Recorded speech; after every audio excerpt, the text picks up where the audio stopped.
አንድ አጭር ሀሳብ አለኝ።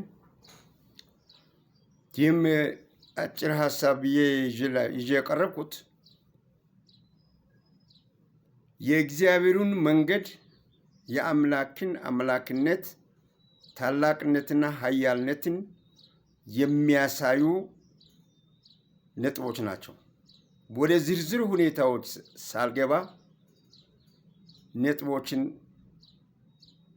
ማቅረብ ነው የፈለኩት። 4 ነጥቦች ናቸው። ከአራቱም በላይ አይደሉም። ስለ አራቶቹም ማብራሪያ አልሰጥም።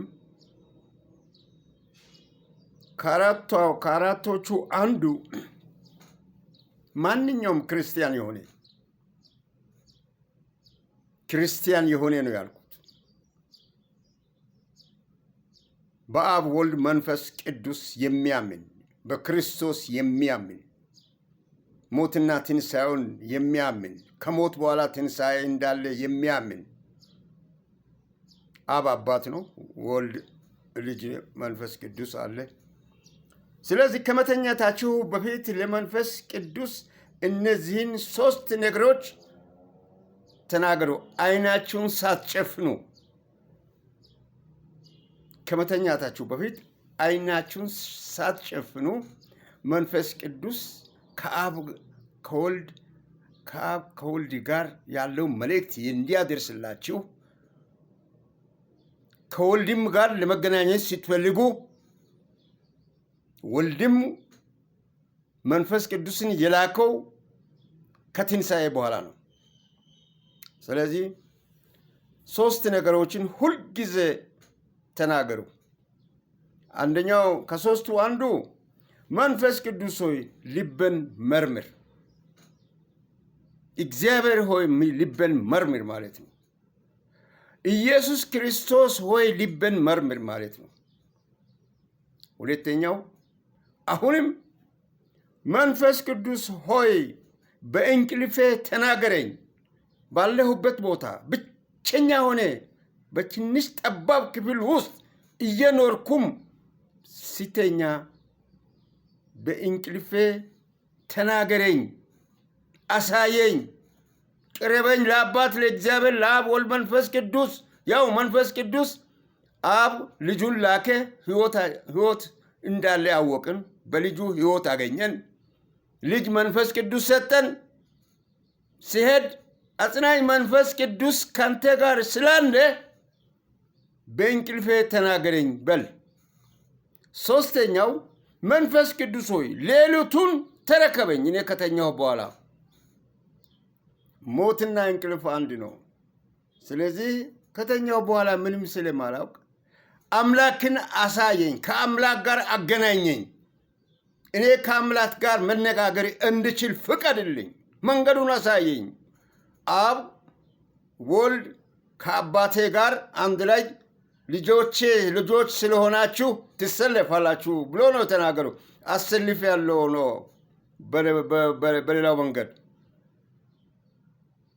ቀድሞ የሞቱ ተሰልፏል። ያልሞትንም ስንነሳ እንሰልፋለን። ያ ነገር ሰፊ ዝርዝር ነው፣ እዛ ውስጥ አልገባም። ይሄ ነው። ስለዚህ መንፈስ ቅዱስ የእግዚአብሔርን ድምፅ እንደገና እንዴት መስማት እንደምትችል ያስረዳሃል። አጽናኝ መንፈስ ቅዱስ የእግዚአብሔርን ድምፅ እንድትሰማ እግዚአብሔር ወላንተ ቀርቦ የሚሰጥህን እንድትሰማ ጆሮውን ዓይንን ይከፍትልሃል። ይሄ ሁለተኛው ነው። አንደኛው 3 ነጥቦችን አሳይቻለሁ። አሁን ሁለተኛው ነጥብ ላይ ነው። 4 ነጥብ ነው ማቀርበው ብያለሁ፣ አልዋሽም። ስለዚህ ከእግዚአብሔር ጋር ለመገናኘት የኃይል ልምምድ ማድረግ ያስፈልጋል። ዝም ብሎ ተነስቶ አይደለም ክርስቲያን ሆይ ማድረግ ያለብኝ። ከመንፈስ ቅዱስ ጋር የቅርብ ጓደኛ መሆን አለብህ። በውስጥ መንፈስ ቅዱስ አለ ብለህ ተጽናንተህ መፎከር አይደለም። ከመንፈስ ቅዱስ ጋር የቅርብ ጓደኛ መሆን ያስፈልጋል። ከመንፈስ ቅዱስ ጋር የቅርብ ወዳጅነት መፍጠር መቻል አለብኝ። እንዴት የምለው ዝርዝሩ ሳልገባ አለ። ከበቂም በላይ አለኝ፣ ግን አልገባም።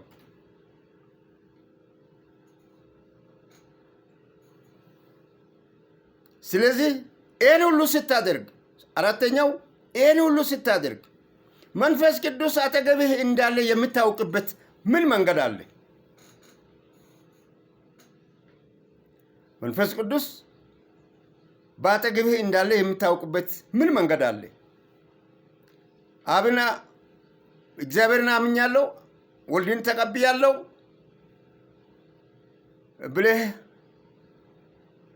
ሳይሆን አጽናኝ መንፈስ የተሰጠህ አጠገብህ እንዳለ የምታውቅበት መንገድ ምንድን ነው?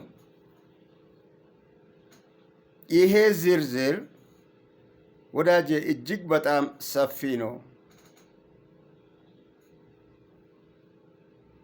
እጅግ በጣም ሰፊ ነው። የሚያንበረክክ ነው። የጉልበት መንበርከክ ሳይሆን የስነ ልቦናና የአእምሮ መንበርከክ የሚጠይቅ ነው። ይህን እንድታውቁ ነው። እኔ ዝም ብዬ አይደለም። ስለዚህ አንድ ምርቃት ልመርቅ፣ አንድ ንግግር ልመርቅላችሁና አቆማለሁ። ይህም እግዚአብሔር በመኝታችን እንዲናገረን የሚያደርጋቸው ነገሮች አሉ። ተኝተን አርፈን ቅድም አይናችሁን ሳትጨፍኑ የጠየቃችሁትን ጥያቄ ለመንፈስ ቅዱስ ሰጣችሁ። መንፈስ ቅዱስ ከእግዚአብሔር ጋር ካገናኘ በኋላ መልእክትን አድርሶ እግዚአብሔር ድምፅ ሲመጣ ያለው 4 ነጥቦች አሉ። እነዚህ 4 ነጥቦችን ከመንፈስ ቅዱስ ጋር የመንፈስ ቅዱስ ኃይል የተቀበላችሁ፣ በመንፈስ ቅዱስ ኃይል የምትዘምሩ፣ በመንፈስ ቅዱስ ኃይል የምትሰብኩ፣ በመንፈስ ቅዱስ ኃይል አገልግሎት የምትሰጡ 4ቱን ነገሮች አብጠርጥራችሁ ማወቅ ያስፈልጋል። ካላወቅን አላወቅንም ማለት ነው። መንፈስ ቅዱስ አጠገባችን ለመኖሩም እርግጠኛ አይደለንም ማለት ነው። እና ይሄንን ነው። ለዛሬ ይበቃል። ከዚህ በላይ አልሄድም። ብዙ ነው ነገሩ። 10 እና 15 ዓመት የተጠና ጥናት ነው። በቀላሉ የሚተነተን አይደለም። በነፃ የሚሰጥ ስለሆነ ነው በነፃ የሰጠሁት። በነፃ የተቀበልኩት አይደለም። በነፃ ነው እየሰጠሁ ያለሁት። አመሰግናለሁ።